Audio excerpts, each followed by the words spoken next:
गुरुर्ब्रह्मा गुरुर्विष्णु गुरुर्देवो महेश्वरः गुरुर्साक्षात् परब्रह्म तस्मै श्री गुरुवे नमः। लोकाभिरामं जगदीरं राजीवनेत्रं रघुवंशनाथं कारुण्यरूपं करुणाकरं तं श्रीरामचन्द्रं शरणं प्रपद्ये। श्यामानन्दहृदानन्दं वृन्दारण्यं पुरन्दरं राधाभोजगवामङ्गं नमामि श्यामसुन्दरम्।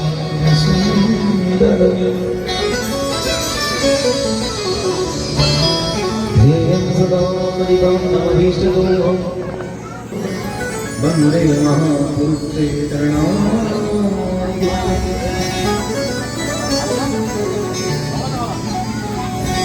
सर्वमङ्गलमाङ्गल्ये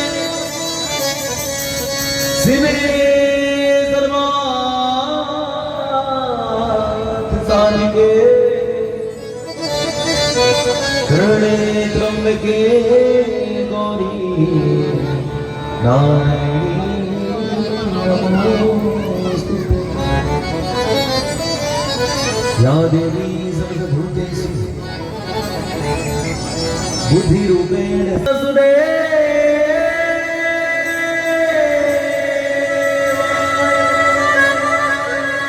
हरे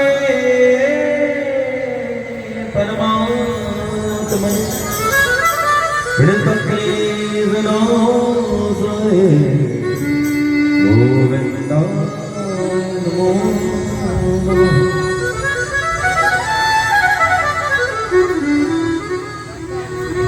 वंशी विभूषितगणाननीरदाभा पीताम्बराधरविन्दभाधरोष्टा पूर्णैः सुन्दरमुखाधरविन्दनेत्रा कृष्णात्परं किमपि कर्तुमहं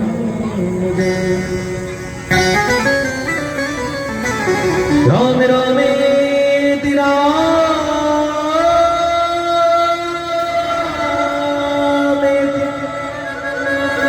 रमे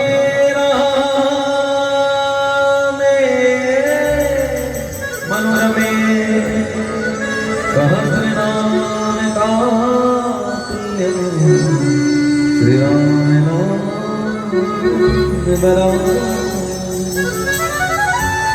श्री राम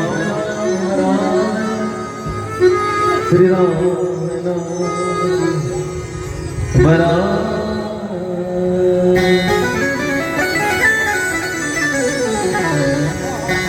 श्री राधा उनके श्री चरणों में कोटि कोटि प्रणाम करते हुए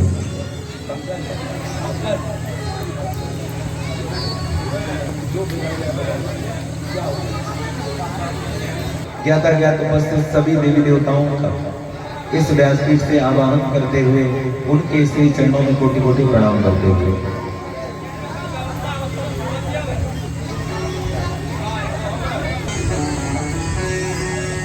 समुपस्थित समस्त भागवत कथा परम रसिक जन विद्युत जन उन आनंद कंदी यशोदानंद राधा मुकुंद राधा रमण माधा हरण निराकार निर्विकार निरीह निर्विकल चिदानंद सच्चिदानंद परमानंद उन अनंत अनंत परब्रह्म परमेश्वर परम पवित्र परम विचित्र अकारण कारण करुणा वाले भक्ति मन वांछा कल्पतरु तड़िंदित बिरिंदित पीतांबरधारी श्री।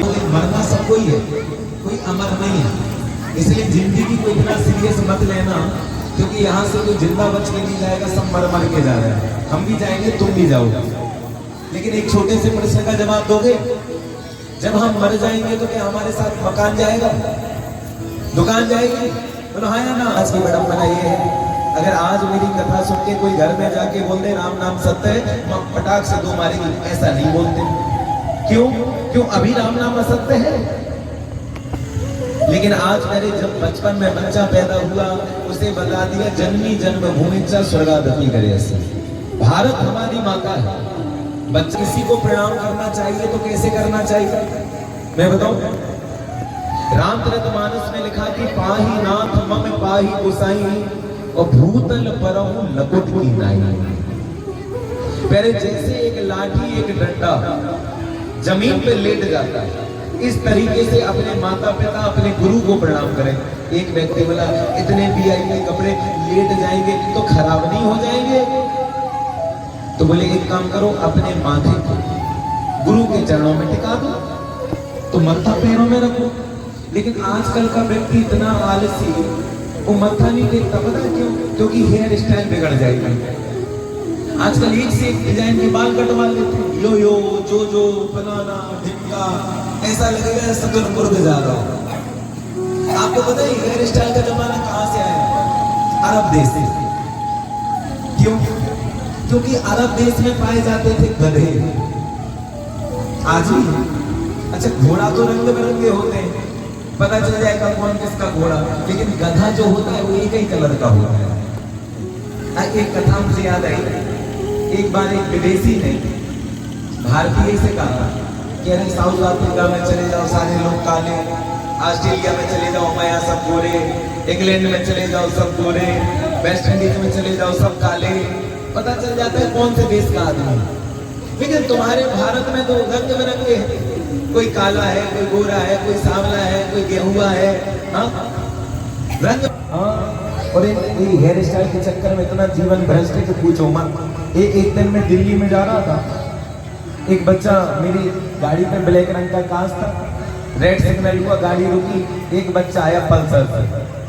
अच्छा, उसके हवा में बाल थोड़े टेढ़े मेढ़े हो गए होंगे, और उसने शीशा में देखा और जैसे ही चेहरा देखा बाल ठीक करने लगा। उसको जेल नहीं मिली, तो पता उसने क्या किया? ऐसे थूक लिया और ऐसे कर लिया। मैंने धत तेरी की, एक बार जोर से बोलो। तो अब व्यक्ति क्या करता? मत्था नहीं टेकता, बाल टेढ़ा ना हो जाए। इन बालों के चक्कर में बाल और बच्चे दोनों बिगड़ गए। तो गुरुजी बोले एक काम करो, अपने से बड़ों के पैर को छू के अपने माथे पर रखो। लेकिन कलयुग का व्यक्ति इतना आलसी, पैर नहीं छूता। पता क्या करता है? घुटनों को छू के छाती पे धर लेता है। मानो कह रहा हो गुरुजी तुम्हारे घुटने टूट जाए तो ही हमारी छाती ठंडी हो जाए। हाँ, खूब 4-4 घंटे कथा सुनाओ। अच्छा, आपको पता है सबसे ज्यादा दर्द कहाँ होता है? या तो व्यक्ति के घुटनों में या कमर में। और तुमने दूसरे का दर्द लेके अपनी छाती पे रख लिया, तो पहले वो तो दुखी था, साथ में तुम भी दुखी हो गए, दर्द आ गया। अच्छा, तुम्हें पता है पैरों को प्रणाम क्यों करते हैं? मैं अभी बताऊंगा। अच्छा, आज का व्यक्ति घुटने भी नहीं छू रहा।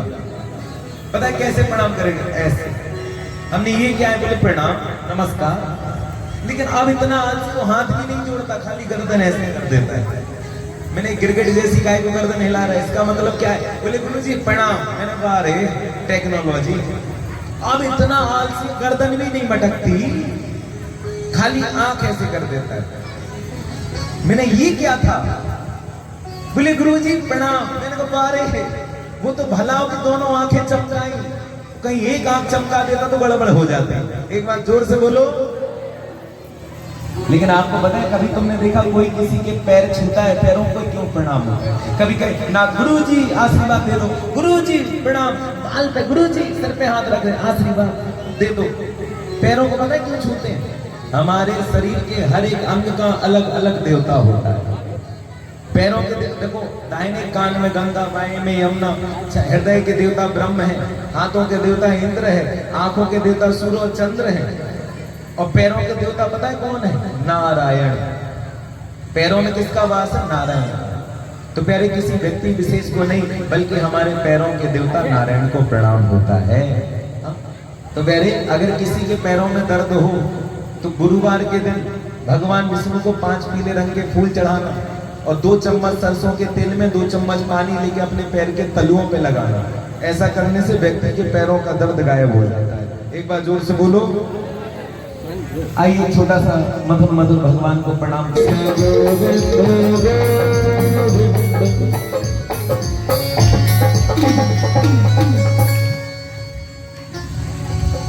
बोली श्री बाल कृष्ण भगवान की, श्री राधा रानी सरकार की जय। जय श्री राम।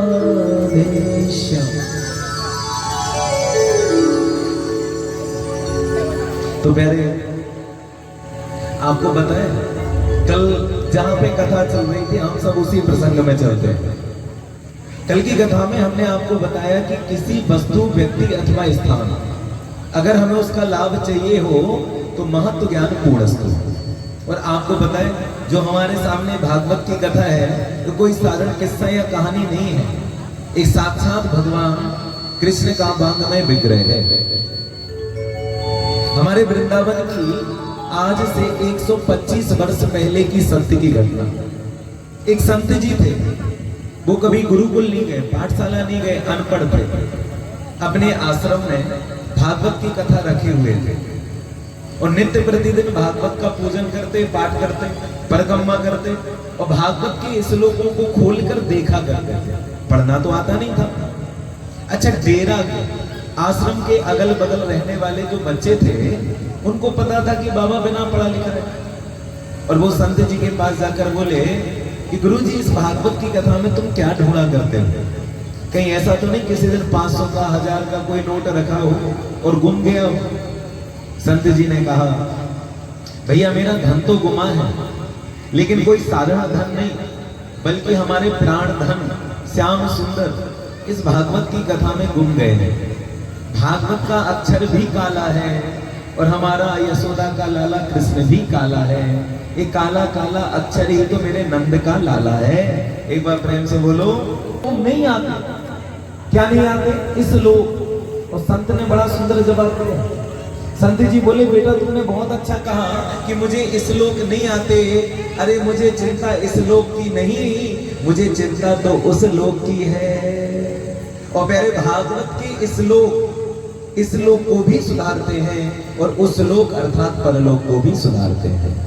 तो प्यारे, अगर मैं हिंदी बोलूं तो थोड़ा बहुत बातचीत कर रहे हो तो चल जाएगा, लेकिन अगर मैं इस लोक बोलूं, आप कितनी भी जरूरी बात क्यों ना कर रहे हो, प्यारे उसको बीच में छोड़ देना। इस लोक ध्यान से सुनना। इस संस्कृत तुम नहीं समझोगे, लेकिन तुम्हारी आत्मा इस संस्कृत के इस लोक समझती है। इसको कहते हैं, हिंदी है मातृभाषा और संस्कृत है देव भाषा, देवताओं की भाषा। कहीं पर भी कथा होती है, दुनिया के हर वक्ता गाते हैं राधे राधे, लेकिन आपको पता है भागवत में राधा शब्द है ही नहीं। हाँ, 18,000 श्लोकों में एक जगह राधा शब्द आया है। और पता है वो राधा शब्द कैसे बना? एक शब्द रा पे पूरा और दूसरा धा से चालू, दोनों को जोड़ के बनाया राधा, लेकिन स्पष्ट रूप से कहीं पर नहीं लिखा है राधा। पता है क्यों? तो ध्यान से सुनना। इस भागवत कथा को किसने गाया? श्री सुखदेव भगवान, तोते ने। और सुखदेव भगवान की गुरु कौन है? श्री राधा रानी। ध्यान से सुनना। शिव महापुराण में लिखा है कि 5 लोगों का नाम नहीं लेना चाहिए। किस किस का? गुरु का, पिता का, पति पत्नी एक दूसरे का, घर के बड़े पुत्र का और पापी व्यक्ति का। प्रेम से बोलो राधे राधे। ये बोलते रहना, मैंने कल समझा दिया था। अब जो नहीं आए तो उनको नहीं आएगा समझ में।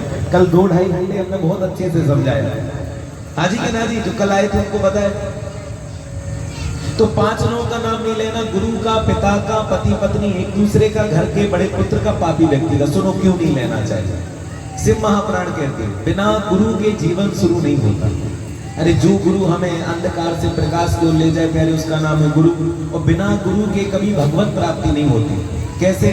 अच्छा ये बताओ, आप लोग देवघर तो गए होंगे, बासुकीनाथ गए होंगे, और श्रावण में खूब शंकर जी को महाराज जल चढ़ाते हैं। सभी समस्या का हल 1 लोटा जल, बोल बम बोल बम। अच्छा, यहाँ पे इतने सारे भक्त बैठे हैं, क्या कोई व्यक्ति बता सकता है शंकर जी का रंग कैसा है? शंकर जी किस कलर के हैं? जिसको पता है जल्दी बताएं। शंकर जी का रंग कैसा? जोर से बोलो। नीला। नीला गलत जवाब। अरे शंकर जी ने जहर पिया था तो उनका कंठ नीला है, इसलिए उनका नाम है नीलकंठ। क्या नाम है? तो शंकर जी का रंग कैसा? जल्दी बताओ। किसी को नहीं पता? काले। पता है?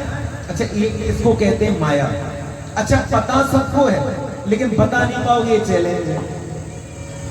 और देखना भी सबको, शंकर जी नीले नहीं है, काले नहीं है, हरे नहीं है, गुलाबी नहीं है। पता है शंकर जी का रंग कैसा है? सफेद सादा कलर। कर्पूर गौरम करुणावतारम। कपूर कैसा होता है? सफेद। तो शंकर जी किस कलर के हैं? सफेद रंग के। अब मान लो किसी दिन एकदम भूरे भूरे सफेद रंग के शंकर जी चिलकरा आ जाते, तो चिलकरा वाले डंडा लेके पत्थरगामा तक शंकर जी को दौड़ा देते। अरे भैया ये तो बहरू भी आ गया, नीला वाला चाहिए, काला वाला चाहिए, लेकिन ये तो गोरा वाला है। हाँ अच्छा सच बताओ, तुमको पता था शंकर जी गोरे हैं? इसलिए जीवन में गुरु का होना आवश्यक है। अगर किसी दिन पहले अगर तुम्हें भगवान भी मिल जाए, लेकिन अगर गुरु नहीं होगा तो पहचान नहीं पाओगे। इसलिए कहते हैं गुरु गोविंद दो खड़े काके लागू पाए, बलिहारी गुरु आप की जो गोविंद दियो बताए। बिना गुरु के जीवन शुरू नहीं नहीं। तो पहले जो गुरु भगवान की पहचान कराए, ऐसे गुरु का अगर कभी नाम लेना पड़े तो दाहिने कान में गंगा होती है, इसलिए पहले गंगा का स्पर्श करके गुरु का नाम ले, वरना पाप लगता है। दूसरा पिता का। अरे जिसने तुम्हें जन्म दिया, पाल पोस के बड़ा किया, और अगर कोई पुत्र अपने पिता का नाम लेता है तो मेरे जगत में हंसी का पात्र हो जाता है। कैसे? अच्छा सुनना, एक बार एक टीचर एक स्टूडेंट के घर गए। अच्छा कभी कभी शिक्षक इस छात्रों के घर जाते हैं। अच्छा बच्चा घर के बाहर खेल रहा था, उसने देखा टीचर आए, सर से बोला अरे सर जी घर कैसे आए? अरे सर बोले तेरे पिताजी से मिलने आए। पिताजी घर पे हैं? बच्चा बोला हाँ घर पे हैं। तो सर बोले बुलाओ। तो बच्चा बोला अभी बुलाते। और बड़े बाहर खड़े होकर आवाज लगाने लगा। पता क्या बोला? ओ रमेश, ओ रमेश। टीचर बोला किसे बुला रहे हो? बोले बाप को। टीचर बोला पिता को ऐसे बुलाते हैं? बच्चा बोला पूरा मोहल्ला का आदमी तो ऐसे ही बुलाता है, नाम रमेश है। पिताजी बाहर आ जाते। टीचर बोले बेवकूफ तेरा बाप है, और पिता को ऐसे नहीं बुलाते। बच्चा बोला कैसे बुलाते हैं? बोले इज्जत के साथ बुलाते हैं। तो बच्चा बोला अभी क्या बिगड़ा, इज्जत के साथ बुला लेते हैं। और बच्चे ने दोबारा आवाज लगाई, और पता क्या बोला? बोले ओ रमेश इज्जत के साथ बाहर आ जा। एक बार जोर से बोलो। तुमको हंसी आई? देखो अगर कोई बच्चा अपने पिता का नाम लेगा तो दुनिया में हंसी का पात्र बन जाएगा, और फिर जो अपने पिता को सम्मान देता है जगत उसको सम्मान देता है। इसलिए पहले कभी अपने पिताजी और माताजी का नाम लेना हो तो सम्मान सूचक शब्द श्री लगाकर संबोधित करें। तीसरा, पति और पत्नी एक दूसरे का नाम ना लें। हाँ लेकिन आजकल तो मेरे कल्चर बदल गया। बड़े बड़े शहरों में चले जाओ, पति पत्नी एक दूसरे का ऐसा नाम लेते हैं कि व्यक्ति कंफ्यूज हो जाए कि नौकर को बुला रहे कि पति को। दिल्ली, बंबई, कलकत्ता कभी हम जाते हैं, और कभी यजमान की पत्नी अगर पूजा में आ जाए, यजमान जी ना आए और सेठानी से पूछ लो सेठ जी किधर है, वहीं खड़े होके चिल्लाएगी ओ रामू, ओ रामू। मैंने कहा किससे बुला रही? बोले पति को। मैंने कर ले। अच्छा मैंने तो रामू कहा, आजकल तो जानू मानू सोना चांदी पता नहीं क्या क्या चले। हाँ? एक बार जोर से बोलो। लेकिन एक बात कहूं कि शादी के पहले अगर करोगे मुलाकात, कि शादी के पहले अगर करोगे मुलाकात तो शादी के बाद चलेंगे मुक्का और लात, और फिर हो जाएगा तुम्हारा तलाक। प्रेम से बोलो। अच्छा आपको पता है तुम्हारी दादी नानी के समय में तलाक वलाक नहीं होते। क्यों? क्योंकि तुम्हारी दादी और नानी कभी अपने पति का नाम नहीं लेती होंगी। ए जी, ओ जी, चिंटू के पापा, ऐसे ही बोलते हैं ना। हाँ? लेकिन पुराने, आजकल तो भैया नाम लेते हैं। अच्छा पुराने समय में देखो कितनी मर्यादा।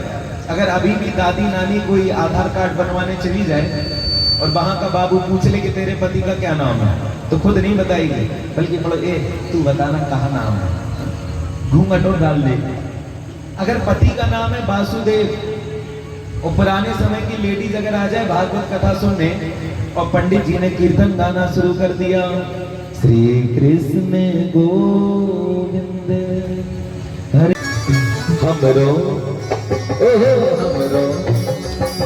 हमरो प्रणाम प्रणाम बांके बिहारी को, बांके बिहारी को कुंज